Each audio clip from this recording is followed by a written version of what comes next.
Good morning, children. Welcome to class 7.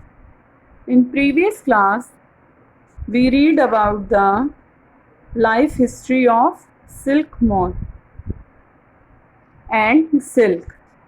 Okay. Today I will teach you from cocoon to silk. Silk से cocoon तक. Okay.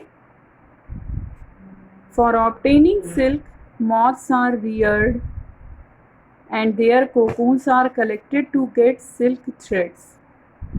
Silk को हमको प्राप्त करने के लिए उसके सिल्क मॉथ यानी रेशम कीट को पालना पड़ता है, जिससे उसके कोकून को कलेक्ट किया जाता है और जिससे हमको सिल्क थ्रेड मिलता है. Rearing silk worms, silk worms का रेशम कीट पालन जिसको हम कहेंगे rearing silk worms. A female silk moth lays hundreds of eggs at a time. एक फीमेल रेशम कीट एक टाइम में बहुत सारे हज़ारों अंडे देती है. The eggs are stored carefully on strips of cloth और paper and sold to silk worm farmers. ये एग्स को हम केयरफुली कलेक्ट कर लेते हैं, स्टोर कर लेते हैं कपड़े पर या पेपर पर. फिर जो सिल्क वॉर्म फार्मर्स होते हैं उनको हम बेच देते हैं. The farmers keep eggs under hygienic condition and under suitable condition of temperature and humidity. ये farmers egg को एक hygienic condition में और एक suitable condition, suitable temperature, humidity के साथ इसको रखते हैं. The eggs are warmed to a suitable temperatures for a larva to hatch from eggs. Eggs को एक सुटेबल टेम्परेचर पर गर्म करके रखते हैं. किसके लिए? जब तक एग से लार्वा ना निकल आए.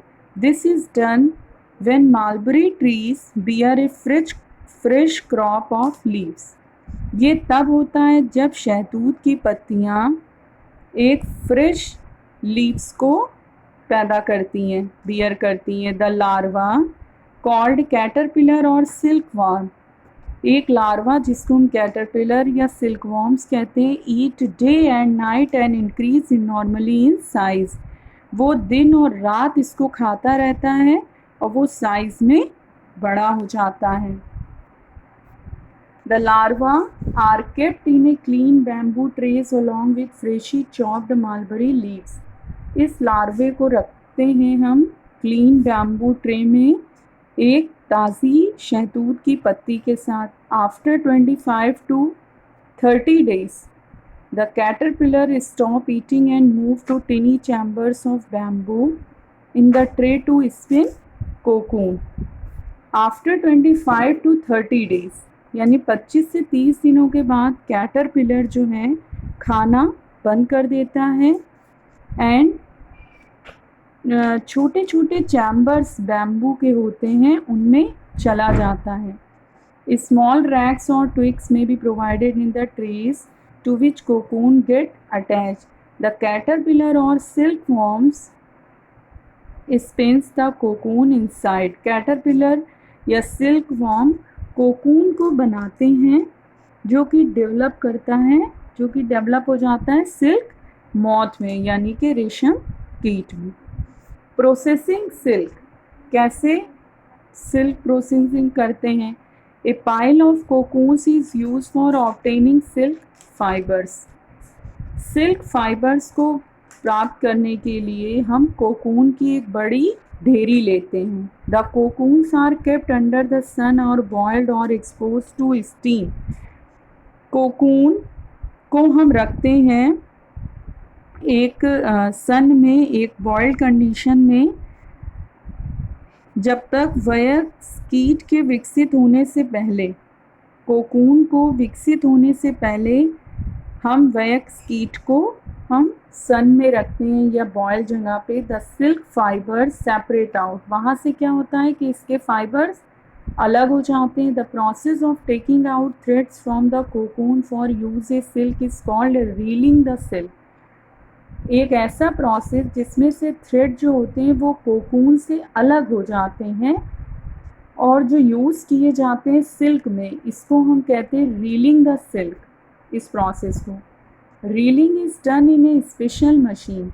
रीलिंग जो होती है एक स्पेशल मशीन के थ्रू होती है, विच अनविंड द थ्रेड्स और fibres of silk from the cocoon, जो कि कोकून से निकलती है, जिसके थ्रेड्स जो होते हैं या फाइबर्स जो होते हैं सिल्क के, वो कोकून से निकलते हैं। Silk fibres are then spun into silk threads. Silk fibres, फिर इनकी सिल्क फाइबर्स की कताई होती है और उससे हमको क्या प्राप्त होता है, सिल्क थ्रेड्स प्राप्त होते हैं, जो कि बाद में वुवन बुन के सिल्क के क्लोथ को तैयार किया जाता है, बुनकर, ठीक है। Which are woven into silk cloth by weavers, जो कि सिल्क क्लोथ्स को हम वीवर्स के द्वारा, बुनाई के द्वारा प्राप्त करते हैं। You understand, children? I hope you all understand. We will continue next topic in next video. Okay, thank you, children.